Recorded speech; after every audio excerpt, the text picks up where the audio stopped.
Dios te bendiga y Dios te guarde. Hermano Pastor Jonathan Jiménez, estamos en nuestro programa La Biblia te responde, donde estaremos respondiendo preguntas, dudas, inquietudes de los hermanos, amén, que nos estarán preguntando a través de las redes sociales. Me acompaña mi hermano evangelista José Núñez, colaborador con nosotros en nuestro programa. Amén, Pastor. Dios le bendiga mucho a todos los que están escuchando actualmente a través de las redes sociales y a través de plataformas digitales, santos del Señor. Estamos más que agradecidos de estar en este programa. La Biblia te responde. Dios te bendiga. Bien, gloria al nombre del Señor. Nos pueden sintonizar en nuestro canal de YouTube como La Cosecha de Cristo, y ahí estarán llegando los videos. Amén. Suscríbete y dale a la campanita para que te estén llegando las notificaciones de todos los videos que estaremos subiendo. También nos pueden seguir, gloria al nombre del Señor, en lo que es nuestra página de Facebook como La Cosecha de Cristo también. Amén. Damos inicio a este programa, La Biblia te responde. Amén, hermano José. ¿Qué preguntas nos han hecho en el día de hoy?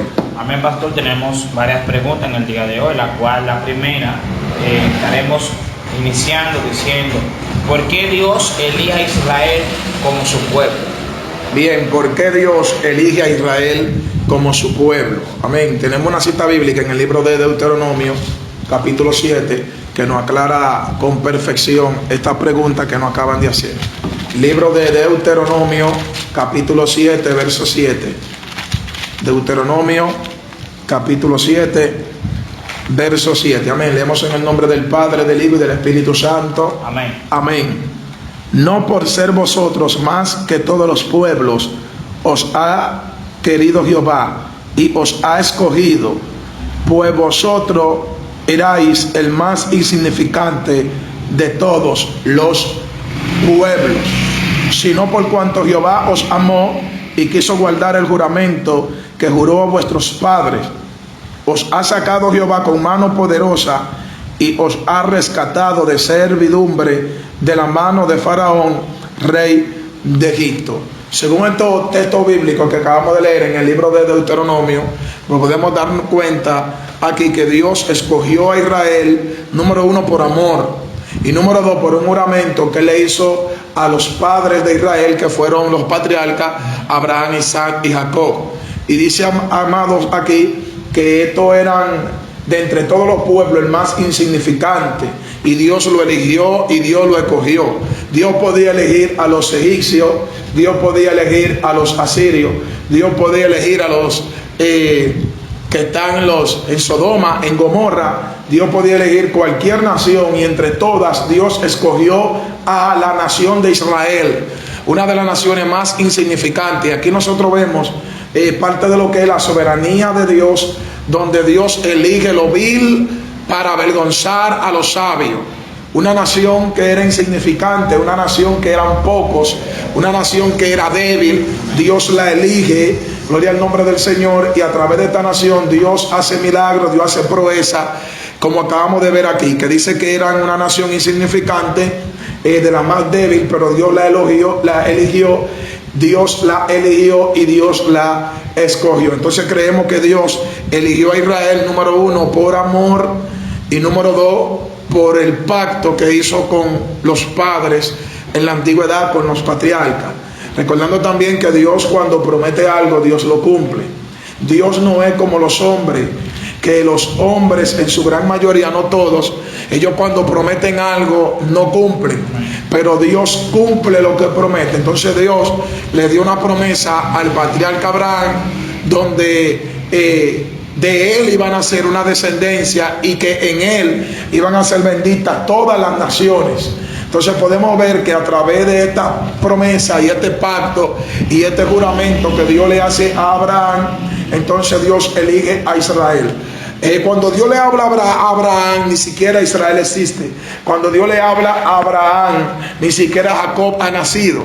O sea, Israel está en inasistencia o inexistencia cuando Dios le habla a Abraham. O sea que Israel no existe. Entonces ya Dios había predeterminado elegir a Israel como su pueblo. Dios lo elige por amor y lo eligió por juramento. Amén. Dios le bendiga y Dios le guarde. ¿Qué otra pregunta tenemos, hermano José? Amén, Pastor. Nos siguen preguntando los hermanos Una pregunta muy, pero muy, se podría decir, muy dialogada y muy debatida. Las personas están preguntando y dicen si los animales van al cielo. Bien, nos preguntan que si los animales van al cielo. Lo primero que queremos enseñar es que la salvación fue dada a los humanos, los seres humanos. Incluso el libro de los Hebreos dice que la salvación no fue dada ni siquiera para los ángeles, sino para los seres humanos. Amén. La Biblia dice en Juan 3:16 que de tal manera amó Dios al mundo que ha dado a su Hijo unigénito para que todo aquel que en Él cree no se pierda, sino que tenga vida eterna, haciendo referencia a lo que son los seres humanos. Pero referente a los animales, no encontramos una respuesta clara de que si van o no van al cielo. Lo que sí tenemos claro es que Dios ha venido a salvar a los hombres, no a los animales. Ahora, sobre lo que es el fin de los animales o el lugar donde ellos van a estar, tenemos un texto bíblico en el libro de Eclesiastés, capítulo 3, que quiero que lo leamos. Eclesiastés, capítulo 3, en el verso 20, tenemos una referencia a esta pregunta. Eclesiastés, capítulo 3, verso 20 y 21. Amén. Leemos bajo la misma comunión. Amén. Todo va a un mismo lugar, todo es hecho del polvo y todo volverá al mismo polvo. ¿Quién sabe que el espíritu de los hijos de los hombres sube arriba y que el espíritu del animal desciende abajo a la tierra? Gloria a Dios, amén. O sea, aquí tenemos a Salomón hablando en Eclesiastés, donde él dice que quién sabe, él dice que quién sabe, quién tiene entendimiento, quién se imagina, quién lo conoce, quién sabe. La expresión quién sabe quiere decir que no hay una claridad sobre este tema. Dice, quién sabe si el espíritu del hombre sube arriba y el espíritu del animal desciende abajo. Entonces, no tenemos claro si los animales estarán en el cielo o irán al cielo. Pero a través de las Sagradas Escrituras, nosotros tenemos a la luz de la palabra animales con referencias espirituales o referencias celestiales como que están en el cielo. Por ejemplo, la Biblia habla de caballo. En el libro de Apocalipsis, capítulo 19, dice que Jesucristo, amén, el Rey de Reyes y Señor de Señores, vendrá montado en un caballo blanco, amén. Y el libro de Reyes, cuando Elías es arrebatado al cielo, dice que Eliseo hace una expresión y dice, Dios mío, carro de Israel y su gente de a caballo. Y dice que vio carro de fuego y caballo de fuego. Es decir, que nos da referencia a que hay caballos y hay animales en las cuales pueden ser que estén en el cielo con un fin específico. Tenemos también el milenio, o en el nombre del Señor, o la Santa Jerusalén, cuando ya todo se termine, que el cielo sea juzgado y la tierra y los seres humanos, y Dios cree el cielo nuevo y la tierra nueva. Dice que allá el león habitará con el cordero y el lobo habitará con la oveja, y los dos comerán pastos y comerán hierba, dando a entender que la naturaleza volverá a su origen cuando venga la nueva tierra y el cielo nuevo. Pero cuando venga la nueva tierra y el cielo nuevo, va a haber animales, según el libro de Isaías, capítulo 66. Y dice que un niño jugará con una serpiente y un niño pastoreará a toda esta fiera. Amén. Entonces, tenemos que en la Nueva Jerusalén tendremos animales. Incluso cuando Dios destruye la humanidad allá en los tiempos de Noé, en el libro de Génesis, capítulo 6, encontramos que Dios tuvo propósito con los animales. Y dice que Dios le habló a Noé que entrara en el arca que él había creado animales. O sea, porque había un propósito con los animales. Pero hablar de que los animales se salvan o de que los animales van a tener salvación, oiga el nombre del Señor, eso todavía no lo tenemos bien claro a través de la Sagrada Escritura. El único texto bíblico que tenemos es el que acabamos de leer, donde dice que quién sabe si el espíritu del hombre sube arriba y el espíritu del animal desciende abajo. Entonces creemos que con esta respuesta hemos sido certeros y claros y específicos con algunos puntos que hemos analizado. Amén. Creemos que los animales Dios los creó con un propósito y tienen propósitos como el asna que le habló a Balaam, fue un animal, tuvo un propósito, como el pez que se tragó a Jonás, fue un animal y tuvo un propósito. Y me voy un poco hasta más profundo, aún el gallo que cantó, escuchen con profundidad, el gallo que cantó, gloria al nombre del Señor, cuando Pedro negó al maestro, tuvo ese propósito. Amén. O sea que ese gallo tenía que cantar para que se cumpliera la palabra de nuestro Señor Jesucristo. Entonces creemos que los animales están creados con propósito, pero hablar de que los animales se salvan no lo tenemos claro en las Sagradas Escrituras. Amén. ¿Qué otra pregunta nos hacen, hermano José? Amén, pastor. Bueno, y añadiendo un poquito más, si nosotros nos vamos también a nivel de animales, recuerden que también los animales eran escogidos para poder ser de sacrificio, tanto las palomas, tanto la oveja, tanto el cordero, había diferentes tipos de animales que eran dados en sacrificio, y es tan que Dios dice en un momento determinado en Isaías que ya no le valen los sacrificios, sino que ya lo que le vale viene siendo la obediencia más que el sacrificio. Perfectamente. Lo que menciona nuestro hermano José es hablar de los propósitos de los animales, que también fueron usados para hacer sacrificios, holocaustos, ofrendas hacia Dios. Amén. Es decir, que ahí cabe lo que es el propósito de los animales. Bien, hermano José, ¿qué otra pregunta nos hacen el día de hoy? Pastor, tenemos la tercera pregunta, amén, que nos siguen haciendo, y es la siguiente: ¿por qué Dios manda a Abraham a sacrificar a su único hijo?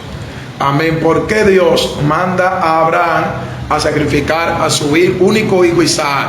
Es una pregunta que puede ser que traiga contradicción a nuestra conciencia o a nuestra mente.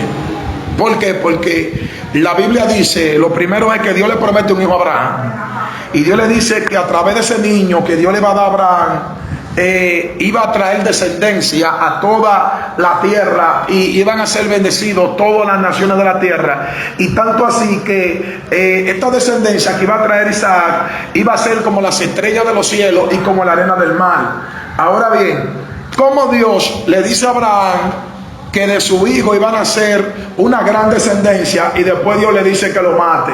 Entonces, aquí hay como una contradicción, pero en realidad la misma escritura nos enseña la razón y el porqué. Tenemos una cita bíblica en el libro de Génesis, capítulo 22, verso 1. Leemos bajo la misma comunión. Amén. Aconteció después de esta cosa que probó Dios a Abraham, y le dijo a Abraham, y él respondió: heme aquí. Y dijo: toma ahora tu hijo, tu único Isaac, a quien amas, y vete a tierra de Moriah, y ofrécelo allí en holocausto sobre uno de los montes que yo te diré. Amén. Vemos aquí en el verso 1 la razón por la cual Dios le pide a Abraham que sacrifique a Isaac, y es que le dice que Dios lo probó. Entonces Dios nos prueba. Lo que Dios permitió en Abraham fue una prueba.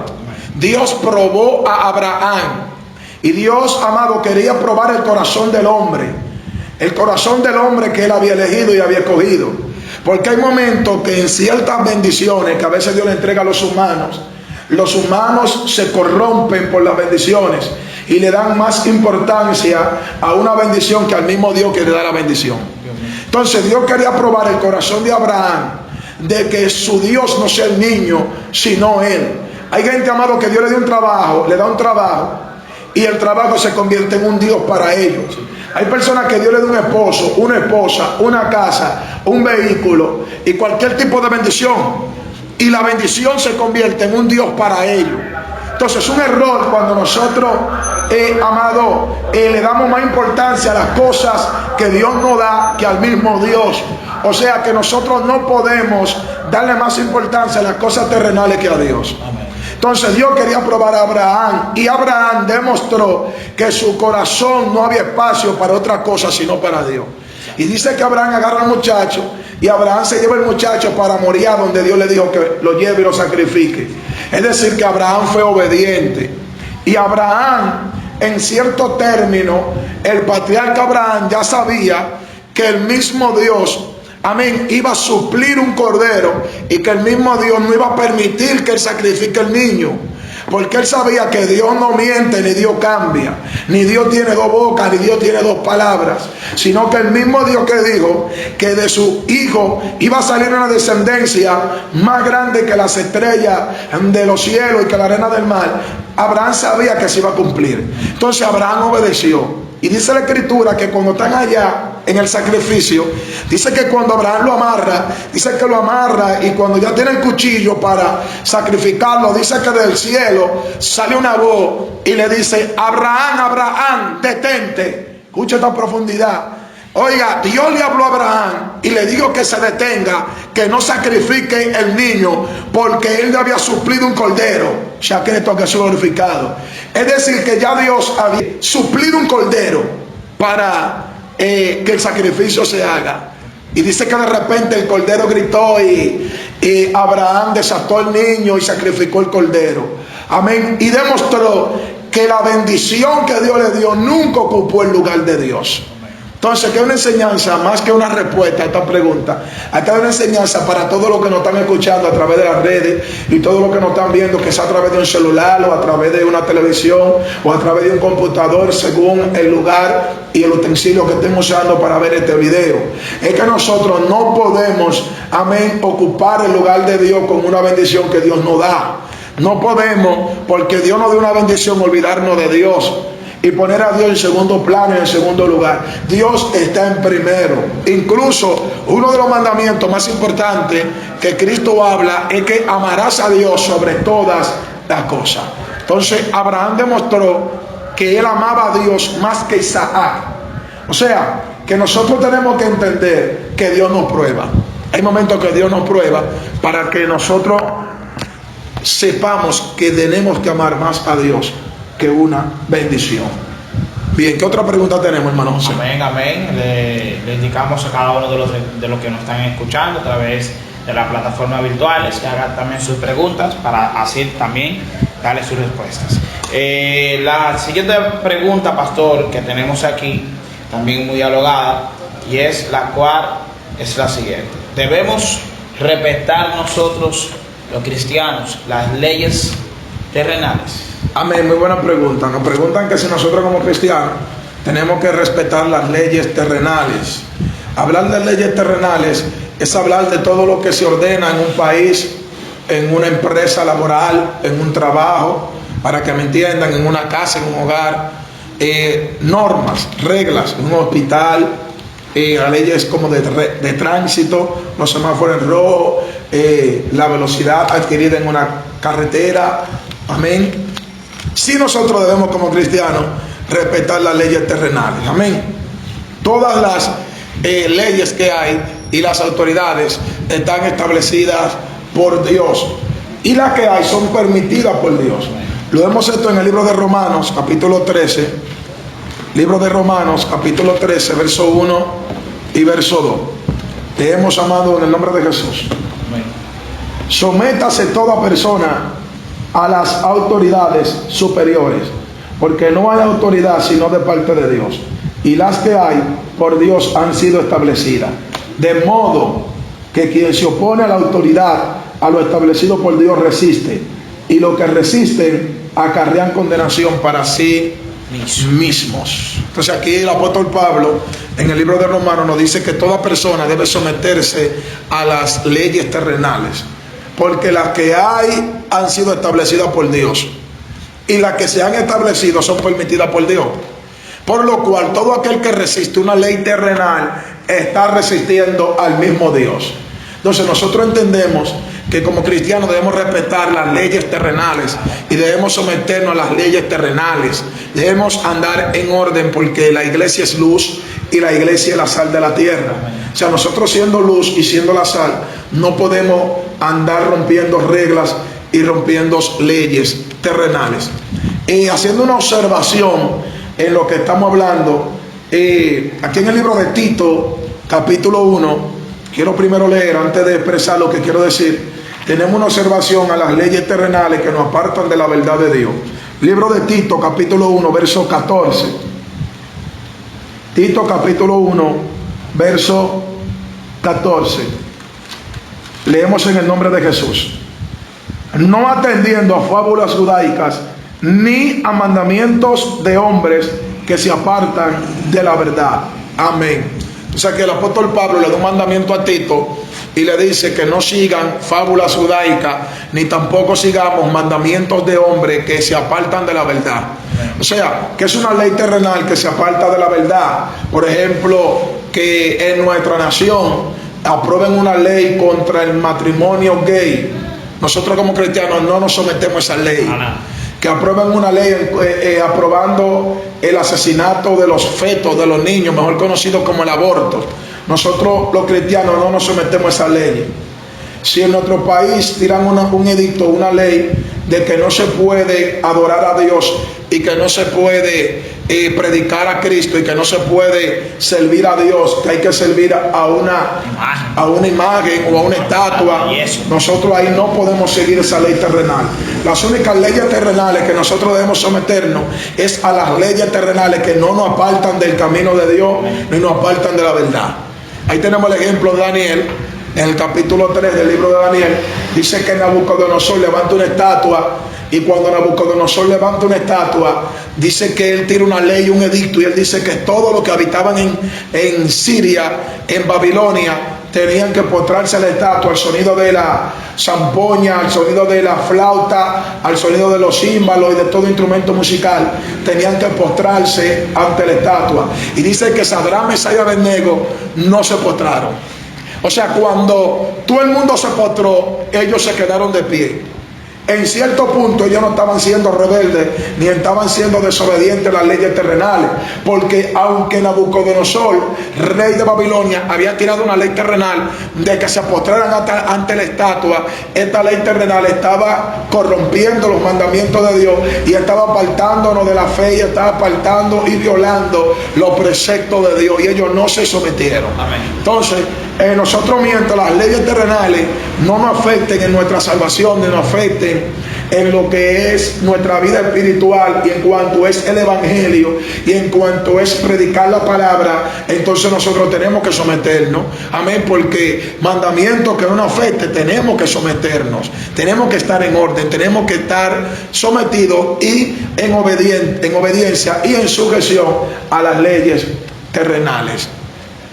Y como leyes terrenales tenemos los padres. Incluso Cristo dice que él se sujetaba a sus padres. En el libro de Lucas dice que él estaba sujeto a ellos, sujeto a María, sujeto a José, porque él era niño y él estaba sujeto. Entonces la sujeción es de gran importancia en los ministerios. Amén. Y el mismo Dios ha permitido estas autoridades para que establezcan orden. Amén. Y debemos someternos a las leyes terrenales, siempre y cuando, valga la redundancia, no nos aparten del evangelio. Dios le bendiga. Amén. Y Dios le guarde. Gloria al Señor. Hermano José, ¿qué otra pregunta tenemos? Bueno, pastor, hasta yo mismo me gustaría que usted me explique, y es por causa de que hemos visto muchos casos en los cuales hemos visto muchos hermanos fracasar, y es que hay hermanos que se están llevando de los sueños. Yo quiero que ahora usted le explique aquí en la sala y también a las personas que nos están viendo por las plataformas virtuales, que nos explique si debemos ser dirigidos por los sueños. Bien, nos preguntan que si nosotros como cristianos debemos ser dirigidos o guiados por sueños. Lo primero es que el que nos tiene que guiar es el Espíritu Santo. Amén. No un sueño.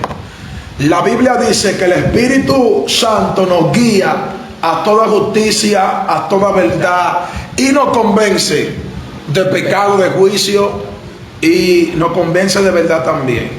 Incluso Cristo hablando dice que Él nos enseñará todas las cosas y nos recordará todas las cosas. Entonces nosotros no podemos ser guiados por sueños, debemos ser guiados por el Espíritu Santo. Eso es lo primero. Número 2, lo segundo, es que a través de los sueños Dios no puede hablar. La Biblia dice en el libro de Job, capítulo 33, verso 14, dice que de una y dos maneras habla Dios con el hombre, pero el hombre no entiende. Amén. Y dice que Dios, cuando cae el sueño sobre el hombre y el hombre cae en el lecho de su cama, ahí Dios habla al hombre por medio del sueño. Y tenemos ejemplo de Faraón. Dios le habló a través de un sueño. Ahí tenemos el ejemplo de Nabucodonosor. Dios le habló a través de un sueño. Ahí tenemos el ejemplo de José, el soñador. Génesis capítulo 37, Dios le habló a través de sueños. Ahí tenemos a José, el esposo de María, que quería dejar a María y Dios le habló a través de sueños. Amén. Entonces, creemos que Dios usa los sueños para hablar. Y tenemos un texto bíblico en el libro de Jeremías, capítulo 23. Vamos a leerlo, que nos habla un poco de este tema de los sueños. Libro de Jeremías, capítulo 23, verso 28. Amén. Leemos en el nombre de Jesús. El profeta que tuviera un sueño, cuente el sueño, y aquel a quien fuere mi palabra, cuente mi palabra verdadera. ¿Qué tiene que ver la paja con el trigo? Dice Jehová. Gloria a Dios. Santo Jesús. Al nombre de Cristo sea la gloria. Aquí vemos, mis santos hermanos, que Dios le da una palabra al pueblo de Israel a través del profeta Jeremías. Y dice el profeta Jeremías que cuando un profeta tenga un sueño, que el profeta cuente el sueño. Pero cuando un profeta le fuere revelada su palabra, que hable la palabra verdadera. Y dice que tiene que ver la paja con el trigo. Entonces, una cosa es la palabra de Dios revelada y lo otro es un sueño. Por ejemplo, hay muchas confusiones que han entrado en las iglesias, y es que en muchas iglesias están siendo dirigidos por sueños.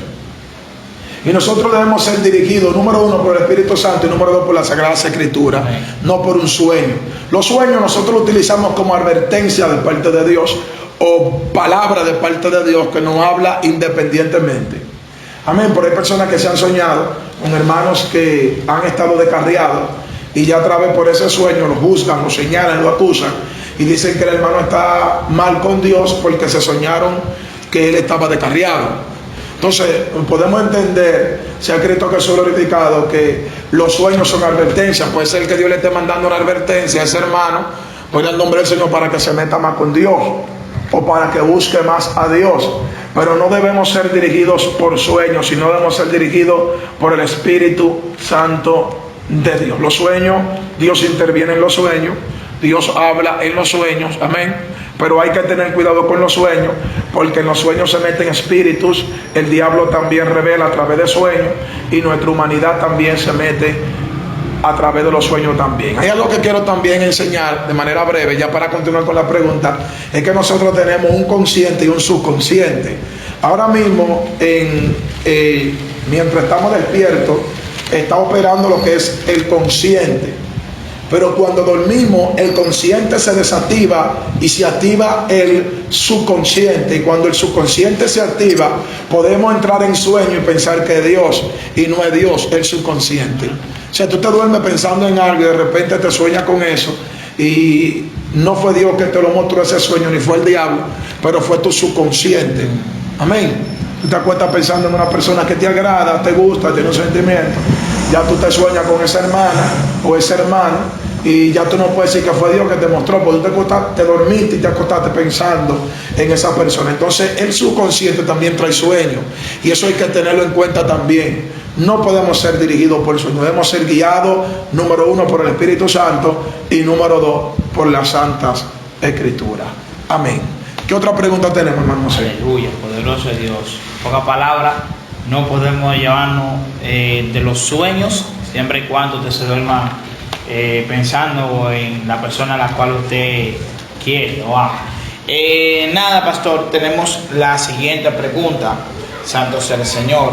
Y la siguiente pregunta dice así: ¿cuál era el aguijón que el apóstol Pablo tenía en la carne?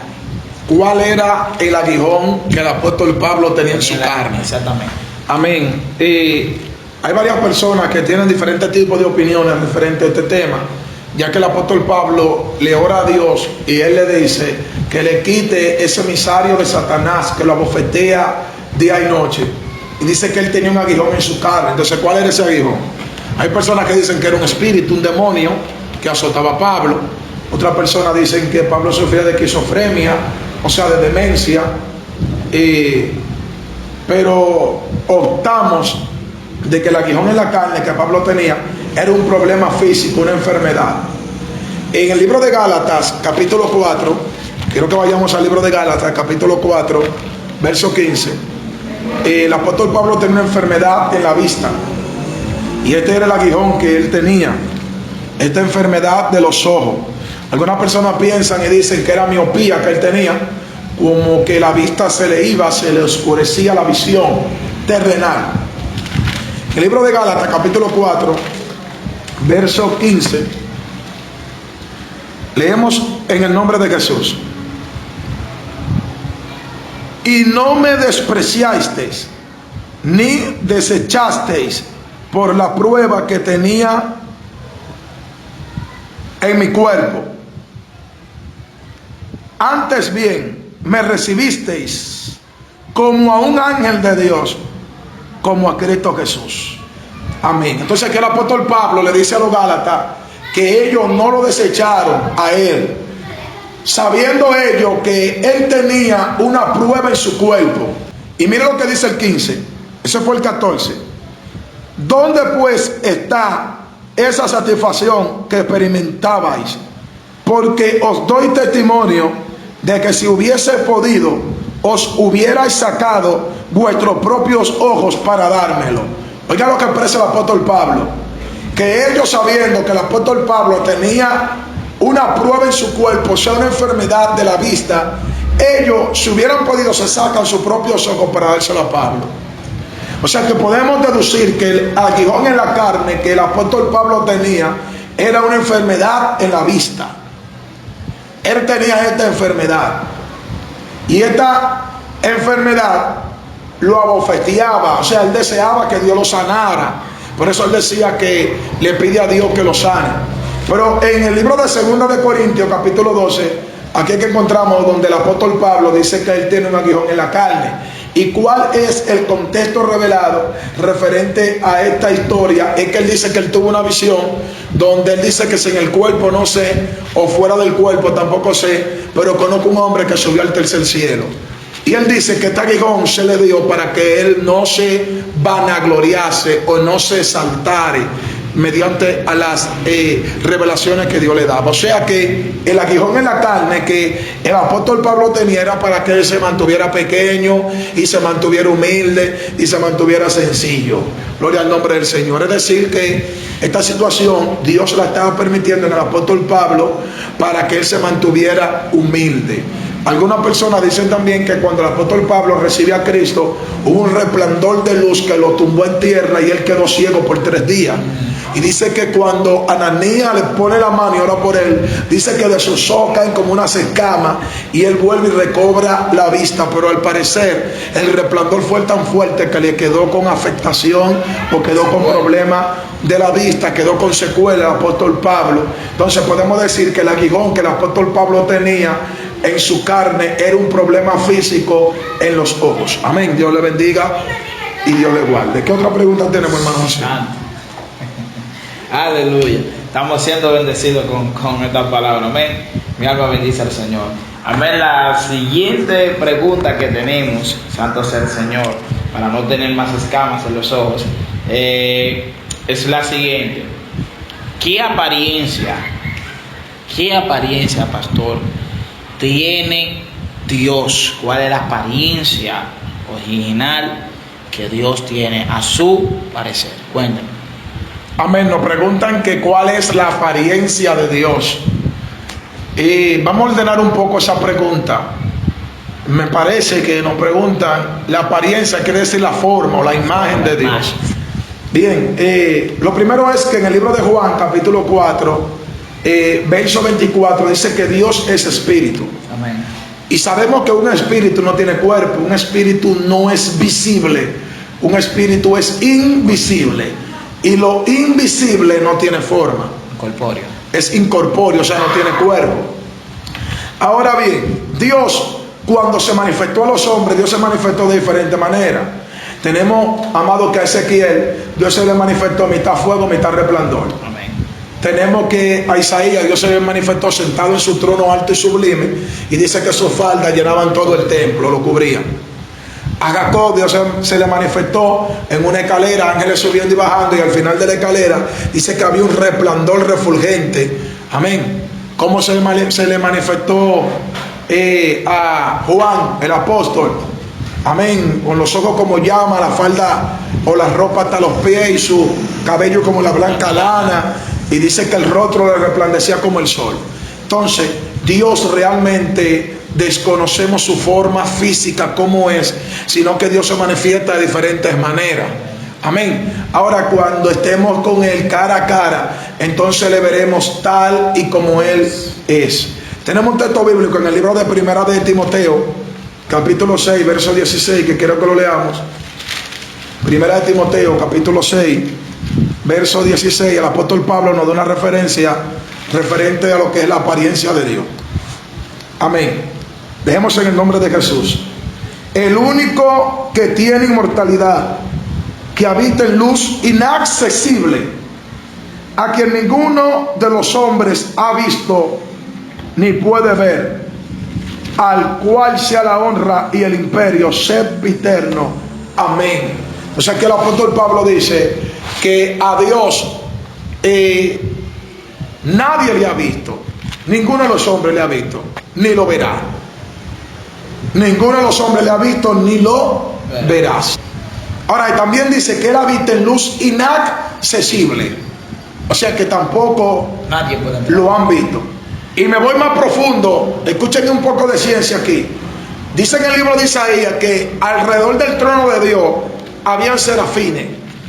Y dice que estos serafines tenían 6 alas. Y dice que con 2 alas, dice que cubrían sus pies. Con 2 alas volaban y con las 2 que sobraban se cubrían sus rostros. Porque ni aun los serafines podían visualizar y podían ver el rostro del Padre infinito y el rostro del Padre sempiterno y del rostro del Padre que habita en luz inaccesible. Ahora, nuestro Señor, lo siento la gloria del Eterno, nuestro Señor Jesucristo nos lo ha revelado y nos lo ha manifestado como Él es. Y nos ha enseñado y nos ha dado a conocer como Él es. Amén. Por eso en una ocasión Felipe le dice a Cristo en Juan capítulo 14: Señor, enséñanos al Padre y nos basta. Entonces Cristo le habla como el Padre y le dice: tanto tiempo que estoy con vosotros y todavía no me conocen, no me han entendido, no me han visto. Escucha esta profundidad. El Padre estaba con ellos, pero ellos no sabían que eran el Padre. Entonces Cristo es la imagen del Dios invisible. Entonces podemos decir de manera clara y sencilla que de manera literal desconocemos la forma de Dios. Ahora, de manera terrenal, Cristo es la imagen del Dios invisible. Lo podemos ver en el libro de Colosenses, capítulo 1, verso 15. Me parece que es el 15.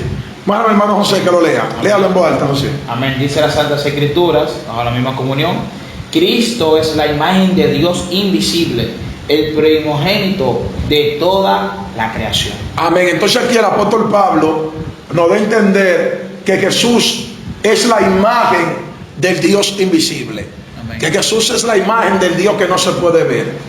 Amén. Y Él nos lo ha dado a conocer a nosotros. Como dice en Juan capítulo 1, verso 18, que dice que a Dios nadie le vio jamás, sino el unigénito Hijo de Dios que lo vio y a quien Él lo quiere dar a conocer. Entonces, podríamos decir que cuál es la apariencia de Dios y cuál es la imagen de Dios es desconocida. Amén. Por nosotros los seres humanos. Y cuando estemos allá podremos verle tal y como Él es. Amén. Dios le bendiga y Dios le guarde. ¿Qué otra pregunta tenemos, hermano? Santo sea el Señor. Seguimos siendo bendecidos. Mi alma bendice a Dios. Amén, pastor. Tenemos la siguiente pregunta y es la siguiente: ¿cuál es la blasfemia contra el Espíritu Santo? Gloria al Señor. Tremenda pregunta nos hacen. Nos preguntan que cuál es la blasfemia contra el Espíritu Santo. Muy fuerte. Y lo primero es que donde se revela esta historia en el libro de Mateo capítulo 12, dice que Cristo está reprendiendo un demonio, y cuando Cristo reprende el espíritu inmundo, dice que los fariseos le dicen: mira, por el príncipe de Belcebú, por el príncipe de los demonios, él echa fuera a los demonios. Entonces Cristo le dice, si yo he hecho a este espíritu inmundo por Beelzebú, ¿por quién entonces lo echen vuestros hijos? Sino que yo he hecho este demonio por el dedo de Dios, o sea, por el poder de Dios. Y de cierto les digo que toda blasfemia será perdonada, pero el que blasfeme contra el Espíritu Santo no le será perdonado ni en esta vida ni en la venidera. Entonces, la blasfemia contra el Espíritu Santo no es relajar a un hermano que habla en lengua. La blasfemia contra el Espíritu Santo no es relajar a una persona que dance, aunque es indebido tomar en chelcha y tomar de relajo las atribuciones espirituales. No podemos relajar a un hermano hablando en lengua, no podemos relajar a un hermano danzando, no podemos burlarnos de un hermano porque haga cualquier acción espiritual. Eso es también pecado delante de Dios. Pero la blasfemia contra el Espíritu Santo es darle al diablo lo que le pertenece a Dios. O sea, tú decir hijo del diablo a alguien que es de Dios es una blasfemia contra el Espíritu Santo. Y tenemos que tener demasiado cuidado con esta expresión y este término de llamar hijo del diablo a quien es hijo de Dios. Porque ellos le dijeron a Cristo que él por el diablo reprendía demonios. Y Cristo dijo que la blasfemia contra el Espíritu Santo no será perdonada. O sea, nos da a entender que atribuirle a Satanás o atribuirle a la fuerza de la tiniebla o atribuirle al diablo lo que le pertenece a Dios es una blasfemia contra el Espíritu Santo. O sea, podemos decir que la blasfemia contra el Espíritu Santo es decir que alguien habló por el Espíritu y decir que fue el diablo que habló. Es una blasfemia contra el Espíritu Santo. Decir que alguien cayó en el piso en una manifestación de Dios y decir que cayó endemoniado cuando cayó por el Espíritu de Dios, esto es una blasfemia contra el Espíritu Santo. Entonces tenemos que tener cuidado con lo que es esta blasfemia del Espíritu Santo. Consejo que doy: cuando usted no entienda algo espiritual, mejor es hacer silencio y ir a consultar a Dios de rodillas, para no encontrarnos peleando con Dios y encontrarnos teniendo una blasfemia contra el Espíritu Santo, ya que la Biblia dice que no será perdonada ni en esta vida ni en la venidera. Entonces aquí tenemos el contexto de la historia. Cristo dice: Satanás no puede echar fuera a Satanás. Un reino dividido no prevalece, una casa dividida se cae. Entonces Cristo dice que él echaba a los espíritus inmundos por el dedo de Dios, o sea, por el poder de Dios. Concluimos diciendo que la blasfemia contra el Espíritu Santo es darle al diablo lo que le pertenece a Dios. Por ejemplo, llamarle hijo del diablo, vuelvo y pongo el ejemplo, a alguien que es hijo de Dios, es una blasfemia contra el Espíritu Santo. Dios le bendiga. Amén. Amén, hermano José. ¿Qué otra pregunta tenemos? Amén, santo es el Señor, amén. Es algo que es un poquito crudo, un poquito fuerte, pero en realidad es la realidad y hay que tenerla muy en cuenta ahora en estos tiempos que estamos viviendo. Amén. Santo es el Señor. Seguimos con la siguiente pregunta. Amén. La siguiente pregunta, pastor, que nos hacen es la siguiente. Y dice: ¿qué es la Trinidad? ¿Qué es la Trinidad? ¿Qué es la Trinidad? Bien, y nosotros creemos en un Dios trino, en la Trinidad de Dios. O sea que Dios está compuesto por tres manifestaciones, mejor conocidas como personalidades: el Padre, el Hijo y el Espíritu Santo. Y estas personalidades o manifestaciones conforman un único Dios. No hay tres dioses. No es de que en el cielo está el Padre, está el Hijo y está el Espíritu Santo. No, hay un solo Dios. En Deuteronomio 6:4 dice que Dios es uno. Gálatas 3:20. Primera de Timoteo 2:5. O sea, tenemos un sinnúmero de textos bíblicos que nos enseñan que Dios es uno. 1 Corintios 8:4, 1 Timoteo 6:16. Todos estos textos bíblicos nos dicen que hay un solo Dios. Marcos 12:32. Todos estos textos bíblicos dicen que hay un solo Dios. Ahora bien, el Padre, el Hijo y el Espíritu Santo son tres manifestaciones o personalidades que conforman a un Dios único. Y tenemos un texto bíblico aquí en primera carta de Juan, capítulo 5, verso 7. Leemos en el nombre de Jesús. Porque tres son los que dan testimonio en el cielo: el Padre, el Verbo y el Espíritu Santo, y estos tres son uno.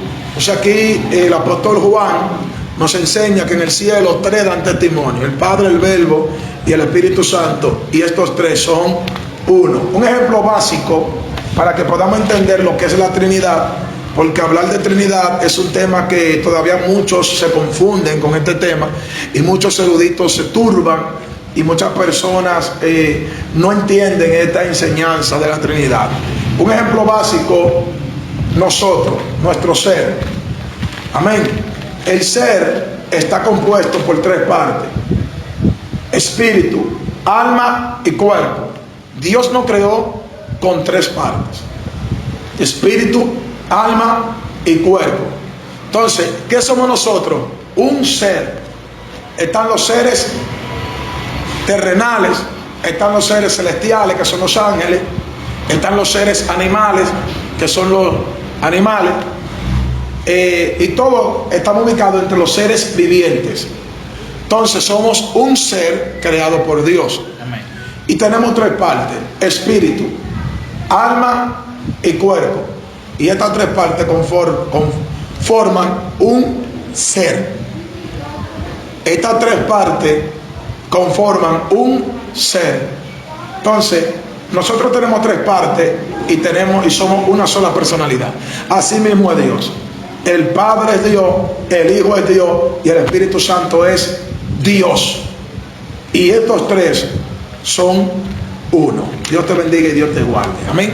¿Qué otra pregunta tenemos, hermano José? Amén, pastor. La última pregunta que vamos a tener en el día de hoy es referente a la siguiente pregunta: ¿se puede orar caminando?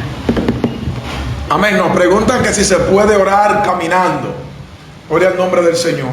Sabemos que el método de oración y orar reglamentalmente es el de rodilla. De rodilla, ojos cerrados y en secreto, dirigida hacia Dios la oración. Tenemos un texto bíblico, Mateo capítulo 6, verso 5, lo dice, que cuando nosotros oremos, entremos a nuestra habitación, cerremos la puerta y oremos a nuestro Padre que está en secreto, y nuestro Padre que está en secreto nos recompensará en público. Eso es la oración personal.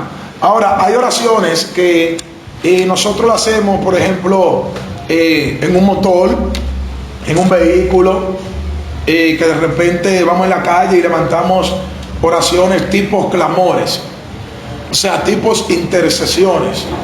Amén. Por ejemplo, si vamos en la calle y vemos un accidente y nosotros podemos orar, amén, desde un motor: Padre, cubre, Dios mío, guarda a esos que se han accidentado, reprendemos espíritu de muerte, etcétera. Pero ya tú esta oración no la haces de rodillas, sino que esta oración tú la puedes hacer hasta con los ojos abiertos, porque son oraciones tipo clamores, oraciones tipo intercesiones. Tenemos una de ellas, qué mejor ejemplo, hablar de Cristo Jesús en el Evangelio de Juan, capítulo 11, con el verso 41. Amén. Evangelio de Juan, capítulo 11, verso 41. Leemos en el nombre de Jesús. Entonces quitaron la piedra de donde había sido puesta el muerto. Y Jesús, alzando sus ojos a lo alto, dijo: Padre, gracias te doy por haberme oído. Vemos aquí, hermano José, que Jesús hace una oración al Padre, pero Jesús no hace esta oración de rodillas. Jesús no hace esta oración en una habitación. Jesús no hace esta oración con los ojos cerrados. Dice que alzó sus ojos al cielo y habló con su Padre. Dijo: Padre, gracias, porque sé que tú me has oído. Entonces, sí podemos hacer oraciones caminando, tipo clamor, tipo intercesión. Y un ejemplo clave es cuando vamos en un vehículo y en el camino oramos para que Dios nos cubra, y somos todos cristianos en el vehículo. Se supone que el que está guiando el vehículo no puede cerrar los ojos, o sea, debe orar con los ojos abiertos y guiando el vehículo. O sea, nosotros podemos orar caminando, podemos orar de pie, podemos orar sentado, podemos orar, gloria al nombre del Señor, guiando, gloria al nombre del Señor, pero oraciones tipo clamores y oraciones tipo intercesiones. Amén. Dios le bendiga. y Dios le guarde. Hemos llegado ya a la parte final de este su programa, La Biblia te responde. Creemos que este programa está siendo de gran bendición para los que nos están sintonizando y nos están escuchando. Recordando que nos pueden encontrar en nuestro canal de YouTube como La Cosecha de Cristo. Amén. Suscríbete y darle a la campanita para que te lleguen todos los videos y todas las notificaciones. Recuerda también que en los comentarios de cada video pueden dejar tus preguntas para que tus preguntas salgan en los próximos videos. Amén. Y estaremos saludando de manera especial a todos los hermanos que nos están sintonizando, que están dándole seguimiento a este programa. Amén. Y están siendo edificados y están recibiendo respuestas a sus preguntas. Amén. Nos pueden encontrar también y darnos el seguimiento por la página de Facebook como La Cosecha de Cristo. Amén. Dios te bendiga y Dios te guarde. Recuerda que tu formación espiritual es nuestra responsabilidad.